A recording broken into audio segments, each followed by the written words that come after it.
mahasiswa semester 4, Prodi Akuntansi, Fakultas Ilmu Ekonomi dan Bisnis, Universitas Khairul Ternate.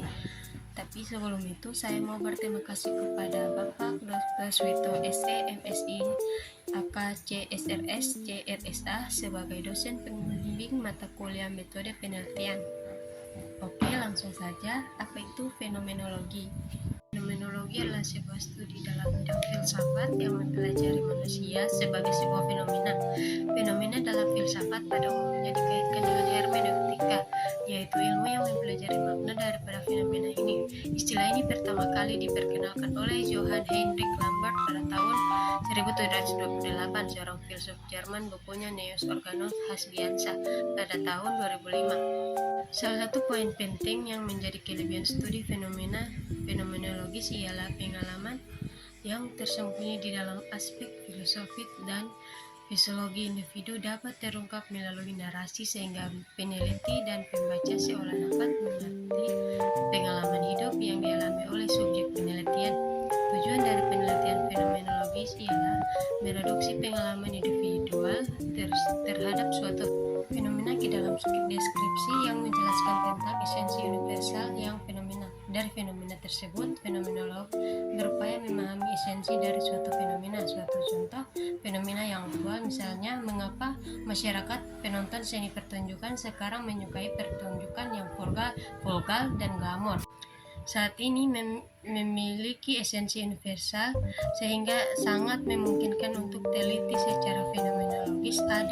Adapun kerja riset fenomenologis yang perlu dilakukan ialah sebagai berikut. Pertama, peneliti memastikan bahwa rumusan masalah yang dibuat relevan untuk diteliti dengan pendekatan fenomenologis.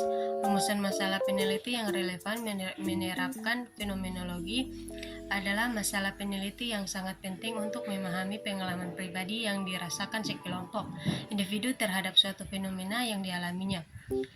Pemahaman terhadap pengalaman tersebut diperkirakan akan dapat membantu proses pengembangan kebijakan atau untuk memperoleh pemahaman yang lebih mendalam terhadap fenomena yang diteliti.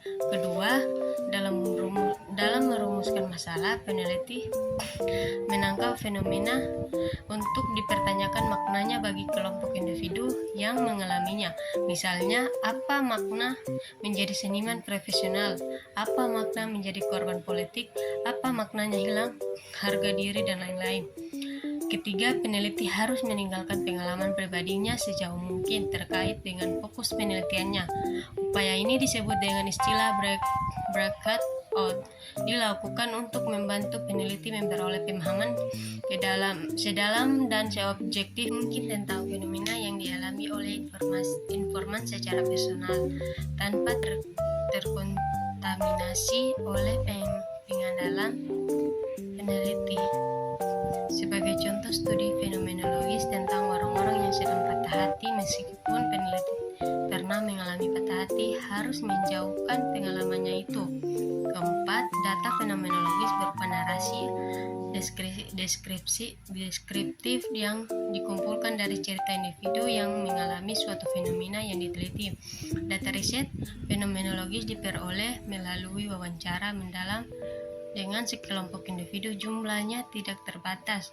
Pertanyaan yang diajukan seorang peneliti dapat bermacam-macam. Intinya, peneliti menanyakan tentang apa yang dialami dan bagaimana fenomena tersebut bisa dialami.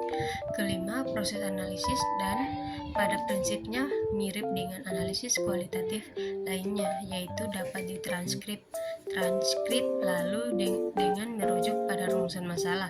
Peneliti melakukan coding, clustering, labeling secara tematik, dan melakukan interpretasi.